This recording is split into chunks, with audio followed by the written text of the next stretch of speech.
Israel से 2000 kilometre दूर यमनी राजधानी सना व लॉन्चिंग पैड बना हुआ है, जहां से हूती लड़ाके अब आए दिन लंबी दूरी की मिसाइलें दागकर गाजा युद्ध का बदला ले रहे हैं। हूतियों के बढ़ते हमले इसराइल की चिंता का सबब बनते जा रहे हैं। इजरायली एयर डिफेंस सिस्टम भी अब हूतियों के हवाई हमलों के सामने मात खा रहा है। इस हफ्ते हूती विद्रोहियों ने तेल अवीव, बेन गुरियन हवाई अड्डे, नेवातिम एयरबेस और यरूशलेम पर मिसाइलों की बौछार की।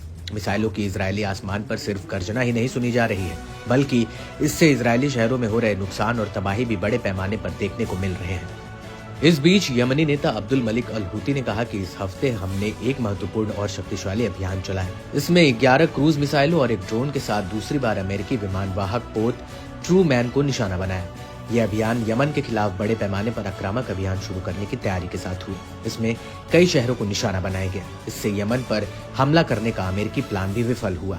इससे अमेरिकी पोत और उसके नौसैनिक जहाजों को लाल सागर से वापस जाना पड़ा।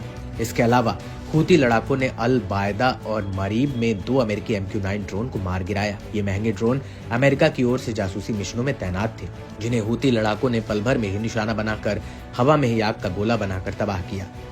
लड़ाकों को जमीन से हवा में मार करने वाली मिसाइलों से अमेरिकी ड्रोन को ढेर करने में कामयाबी हासिल हुई। इस बीच हूती नेता अब्दुल मलिक अल हूती ने कहा कि इजरायल और अमेरिका भी हूती विद्रोहियों की ताकत का लोहा मानने लगा है। यमनी नेता ने खुलासा किया कि अमेरिकी ब्रिटिश हमलों के बीते 1 साल में 106 यमनियों की मौत हुई, जबकि 314 यमनी घायल हुए हैं। जबकि इजरायल और अमेरिका ने करीब 931 हवाई हमले और नौसैनिक हमले झेले हैं। हूती नेता ने जोर देकर कहा कि हूतियों की बढ़ती ताकत के पीछे अमेरिका का बड़ा हाथ है।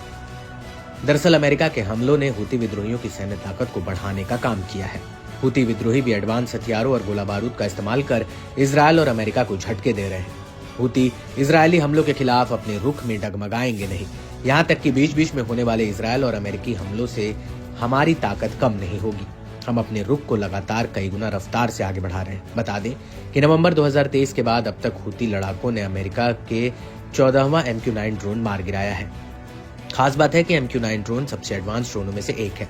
हूतियों की ओर से इसे मार गिराना एक बड़ी घटना है। इससे सवाल उठता है कि हूती कैसे इतने ताकतवर हो गए कि उन्होंने अमेरिका के इतने खतरनाक ड्रोन को मार गिराया। हालांकि हूती अपनी ताकत के पीछे अमेरिकी हमलों को जिम्मेदार ठहरा रहे हैं, जो ये दिखाता है कि दुनिया के सुपर पावर देश अमेरिका को यमन के हूती लड़ाके सीधी चुनौती दे रहे हैं। ऐसे में ये देखना काफी अहम रहेगा कि हूतियों की ताकत कब तक पश्चिमी देशों की आंखों में चुभती है।